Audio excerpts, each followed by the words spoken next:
ଫକୀର ମୋହନ ସେନାପତିଙ୍କ ଉପନ୍ୟାସ ସମଗ୍ରକୁ ଆପଣମାନଙ୍କୁ ସ୍ୱାଗତ। ନମସ୍କାର। ଆଜି ଆମେ ଛମାଣ ଆଠଗୁଣ୍ଠା ଉପନ୍ୟାସର ତାର ପ୍ରଥମ ପରିଚ୍ଛେଦ ରାମଚନ୍ଦ୍ର ମଙ୍ଗରାଜ ବିଷୟରେ ଗଭୀର ଭାବରେ କଥା ହେବ।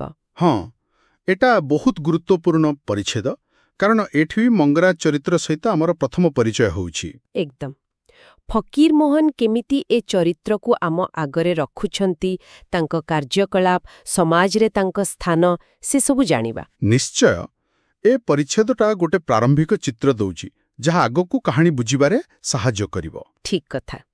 ତାହେଲେ ଆରମ୍ଭରୁ ଦେଖିବା। ମଙ୍ଗରାଜ ହେଉଛନ୍ତି ଜଣେ ମଫସଲ ଜମିଦାର ଆଉ ମହାଜନ ବି। ହଁ, କିନ୍ତୁ ତାଙ୍କ ମହାଜନୀଟା ଟିକେ ଅଲଗା। ସେ ବେଶୀ ଧାନ କାରବାର କରନ୍ତି, ମାନେ ନଗଦ ଟଙ୍କା କମ୍। ସେ ସମୟରେ ବୋଧେ ଏଟା ଚଲୁଥିଲା, ନୁହେଁ କି? ଧାନ ଦେଇ ଜମିବାଡ଼ି ହାତେଇବା ସହଜ ଥିଲା। ଏକଦମ। ସେତେବେଳର ଗାଁ ଅର୍ଥନୀତି ସେଇଆ ଥିଲା, ଆଉ ତାଙ୍କର ପ୍ରଭାବ ବି କମ୍ ନୁହେଁ। କୁହାଯାଏ ପାଖାପାଖି 4 କୋଶ ଭିତରେ ତାଙ୍କ କଥା ହିଁ ଚାଲେ। ହଁ, ସେଇଟା ତ ଲେଖା ଅଛି। କିନ୍ତୁ ଏସବୁ ସାଙ୍ଗକୁ ତାଙ୍କର ଗୋଟେ ବଡ଼ ଧାର୍ମିକ ପରିଚୟ ବି ଅଛି। ସବୁ ଏକାଦଶୀ ପାଳନ କରନ୍ତି। ବର୍ଷକର ଯେତେ 24ଟା ଯାକ, ଆଉ କୁଆଡ଼େ କେବଳ ତୁଳସୀ ପତ୍ର ପକା ପାଣି ପିଅନ୍ତି। କିନ୍ତୁ ସେଇଠି ହିଁ ଲେଖକ ଗୋଟେ ପ୍ରଶ୍ନବାଚୀ ସୃଷ୍ଟି କରିଛନ୍ତି, ଜଗା ଭଣ୍ଡାରୀର ସେଇ କଥାଟା। ହଁ, ସେଇଟା ବଡ଼ ମଜାଦାର। ଜଗା କହିବା ଅନୁସାରେ ଏକାଦଶୀ ସଞ୍ଜରେ ତ ପାରଣା ପାଇଁ ସବୁ ରଖାଯାଏ। ସିରେ ଦୁଧ, ଦିଶୁଖଇ, ନବାତ, କଦଳୀ। ହେଲେ ସକାଳୁ ଦେଖିଲା ବେଳକୁ ଖାଲି ବାସନ। ଜଗା କୁଆଡ଼େ ଖାଲି ବାସନ ହିଁ ମାଜେ। ଆଉ ଲେଖକ ଦେଖନ୍ତୁ କେମିତି ବ୍ୟଙ୍ଗ କରୁଛନ୍ତି। ସିଧା କିଛି କହୁନାହାନ୍ତି, କହୁଛନ୍ତି ଦୁଧ ବାଷ୍ପ ହେଇଯାଇପାରେ। କି ମୂଷା ଚୁଚୁନ୍ଦ୍ରା ପିଇ ଦେଇଥାଇ ପାରନ୍ତି। ସତରେ କଥାଟା ଶୁଣିଲେ ହସ ଲାଗୁଛି, ହେଲେ ଏହା ପଛରେ ଯେଉଁ କଟାକ୍ଷ। ଏକଦମ ସମାଜର ସେଇ ଦୋମୁହାଁ ପଣିଆକୁ ଇଙ୍ଗିତ କରୁଛି। ଲୋକେ ବି କୁହାକୁହି ହୁଅନ୍ତି, ଡୁବି ପାଣି ପିଇଲେ ମହାଦେବଙ୍କ ବାପ ବି ଜାଣିବନି। ଠିକ୍। ଏ ଧାର୍ମିକତାର ଆଉ ଗୋଟେ ଦିଗ ହେଲା ଦ୍ୱାଦଶୀରେ ବ୍ରାହ୍ମଣ ଭୋଜନ। ହଁ, ତାଙ୍କର କଡ଼ା ନିୟମ। ଉଷୁନା ଖାଇବେନି, ମାଛ ଶୁଖୁଆ ଛୁଇଁବେନି, ବ୍ରାହ୍ମଣ ଭୋଜନ ପରେ ଯାଇ ପାରଣା। ଏଥିପାଇଁ ବ୍ୟବସ୍ଥା ବି ଅଛି। କେଉଟ ଗୁଡ଼ିଆକୁ ଜମି ଦେଇଛନ୍ତି, ସେମାନେ ଚୁଡ଼ା ଆଉ ଗୁଡ଼ ଯୋଗାନ୍ତି। 2 ନୌତି ଚୋଡ଼ା ଆଉ 20 ପଳା ଗୁଡ଼ର ବ୍ୟବସ୍ଥା। କିନ୍ତୁ ସେ ଭୋଜନ କରାଇବା ଶୈଳୀ ବି ଗଜବ। ଗୋବିନ୍ଦପୁର ଶାସନର 27 ବ୍ରାହ୍ମଣଙ୍କୁ ଡାକନ୍ତି, ନିଜେ ପରସନ୍ତି, ହଁ, ଆଉ ପରସିଲା ବେଳକୁ ଏତେ ଅଳ୍ପ ଦିଅନ୍ତି, ପୁଣି ପଚାରନ୍ତି ଆଉ ଲୋଡ଼ା କି? ଆଉ ଯଦି କେହି ମାଙ୍ଗିଲା, ଟିକେ ଫୋପାଡ଼ି ଦେଲା ପରି ଦିଅନ୍ତି। ବ୍ରାହ୍ମଣମାନେ ବି ଜଲ୍ଦି ଜଲ୍ଦି ପୂରଣ ହେଲା କହି ଉଠିଯାଆନ୍ତି। ଏଇଟା ମଙ୍ଗରାଜଙ୍କର ଚାଲାକି ଓ କୃପଣତା। ଆଉ କୃପଣତା ଦେଖାଉଛି କମ୍ ଖର୍ଚ୍ଚରେ ଧାର୍ମିକ ବୋଲାଇବାର ଚେଷ୍ଟା। ଆଉ ଯେଉଁ ବଳକା ରହିଲା, ମାନେ ନୌତି ଚୁଡ଼ା ଆଉ ଅଧା ଗୁଡ଼, ସେଇଟାକୁ ସେ ନିଜେ ଭକ୍ତିପୂର୍ବକ ସେବା କରନ୍ତି।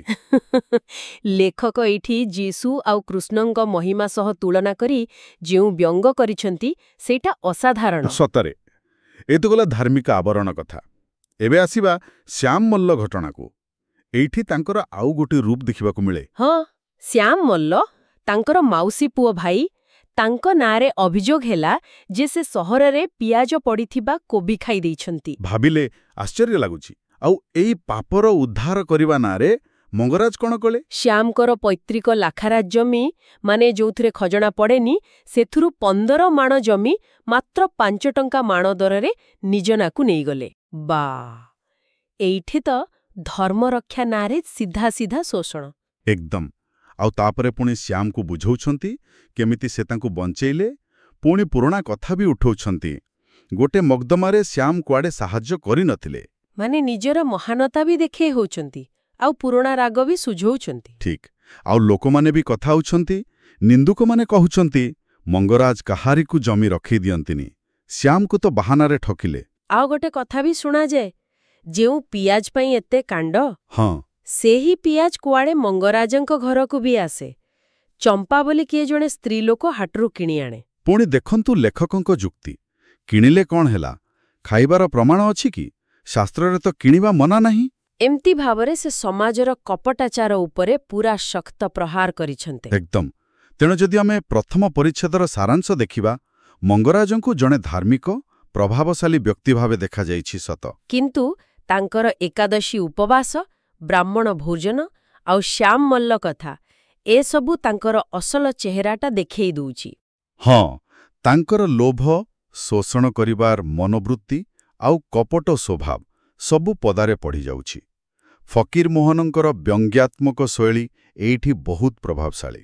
ସିଧା କହିଲେ, ଧର୍ମର ମୁଖା ପିନ୍ଧି ଶୋଷଣ ଆଉ ନିଜ ସ୍ୱାର୍ଥ ସାଧନ, ଏହା ହିଁ ମଙ୍ଗରାଜ। ନିଶ୍ଚିତ ଭାବେ। ଆଉ ଏ ଚରିତ୍ର ମାଧ୍ୟମରେ ଫକୀରମୋହନ ସେ ସମୟର ସମାଜର ଗୋଟେ ବଡ଼ ସମସ୍ୟାକୁ ଆମ ଆଗରେ ରଖିଛନ୍ତି। ବାସ୍ତବିକ ଆଜିର ଆଲୋଚନା ମୋ ପାଇଁ ବହୁତ ଭଲ ଥିଲା। ଏବେ ଶ୍ରୋତାମାନଙ୍କ ପାଇଁ ଗୋଟେ କଥା ଛାଡ଼ିଯାଉଛି ଭାବିବା ପାଇଁ। ହଁ, କୁହନ୍ତୁ। ଆଜିର ସମୟରେ ବି କ'ଣ ଆମେ ମଙ୍ଗରାଜଙ୍କ ପରି ଚରିତ୍ର ଦେଖୁନାହିଁ, ଯେଉଁମାନେ ଧର୍ମ, ନୈତିକତା ବା ସମାଜ ସେବାର ମୁଖା ପିନ୍ଧି ଭିତରେ ଭିତରେ ନିଜର ସ୍ୱାର୍ଥ ପୂରଣ କରୁଥାନ୍ତି? ଏଇଟା ବହୁତ ଗୁରୁତ୍ୱପୂର୍ଣ୍ଣ ପ୍ରଶ୍ନ।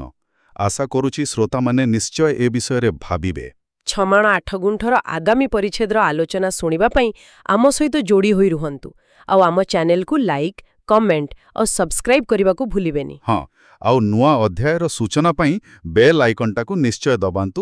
ଆଜି ପାଇଁ ରହୁଛୁ। ନମସ୍କାର।